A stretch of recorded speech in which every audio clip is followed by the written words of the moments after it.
ओम शांति। अमृत वेला। सारे दिन के लिए तैयारी अमृत वेले से।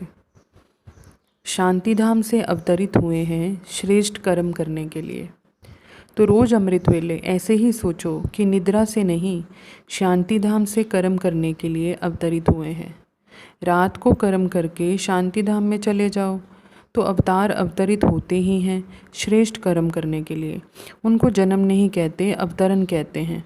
ऊपर की स्थिति से नीचे आते हैं, यह है अवतरण। तो ऐसी स्थिति में रहकर कर्म करने से साधारण कर्म भी अलौकिक कर्म में बदल जाते हैं। जैसे दूसरे लोग भी भोजन खाते हैं, लेकिन आप कहते हो ब्रह्मा भोजन खाते हैं। फ़र्क हो गया ना। चलते हो लेकिन आप फरिश्ते की चाल चलते, डबल लाइट स्थिति में चलते, तो अलौकिक चाल अलौकिक कर्म हो गया।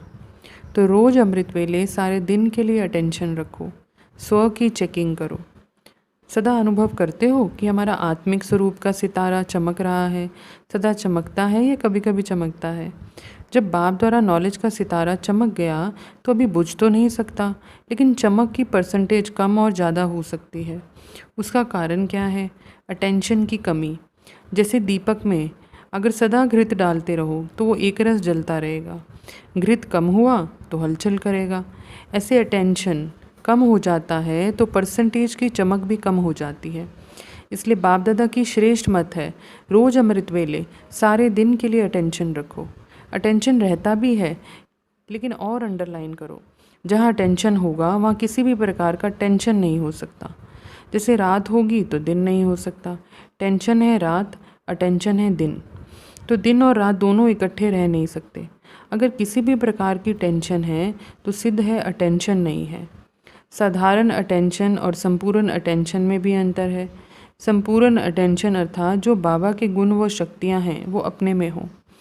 तो अमृत वेले से लेकर स्वचिंतन शुरू करो और बार बार स्वचिंतन के साथ साथ स्व की चेकिंग करो। चेकिंग नहीं करते, चिंतन करते। इसको एक दृढ़ संकल्प की रीति से अपने जीवन का निजी कार्य नहीं बनाते, इसलिए अलबेलापन आता है। जैसे भोजन खाना एक निजी कार्य है, वो कभी भूलते हो क्या? आराम करना निजी कार्य है।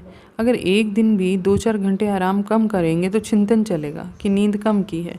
जैसे उसको इतना आवश्यक समझते हो, वैसे स्वचिंतन और स्व की चेकिंग, इसको आवश्यक कार्य न समझने के कारण अलबेलापन आता है। पहले वो आवश्यक समझते हो, ये नहीं। अमृत वेले रोज़ इस आवश्यक कार्य को रिफ्रेश करो, तभी सारा दिन उसका बल मिलेगा।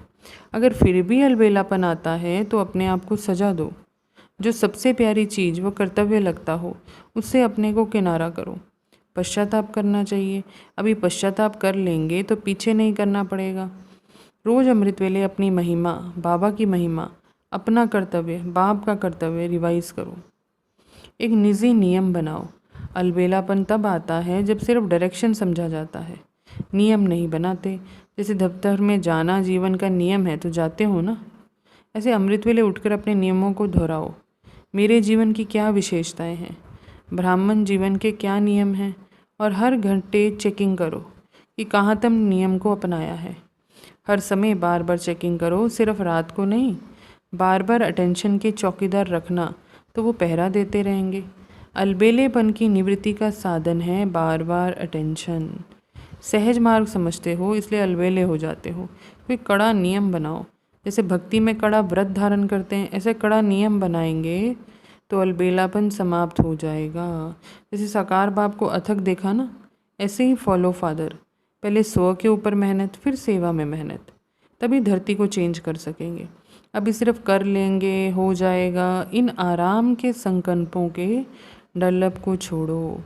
करना ही है, ये मस्तक में सदा स्लोगन याद रहे तो फिर परिवर्तन हो जाएगा।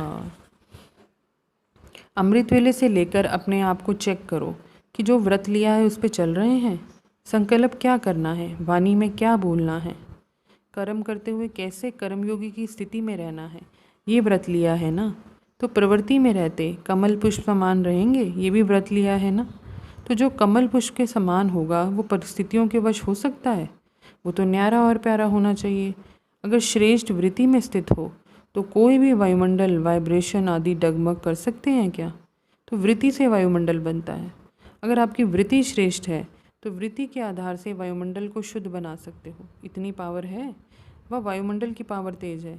उस समय अपने को देखो, क्या हम अपने को, अपने बाप को, अपनी पोजीशन को भूल गए?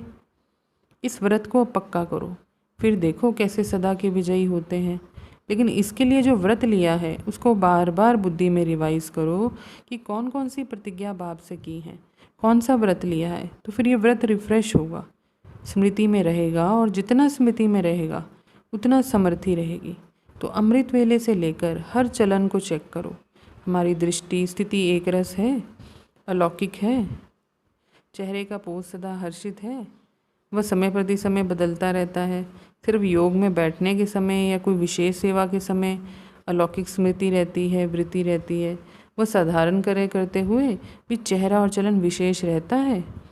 कोई भी आपको देखे कामकाज में बहुत बिजी हो, कोई हलचल की बात भी सामने हो, लेकिन आपको अलौकिक समझते हैं, तो चेक करो बोल चाल, चेहरा, साधारण कार्य में भी न्यारा और प्यारा अनुभव होता है।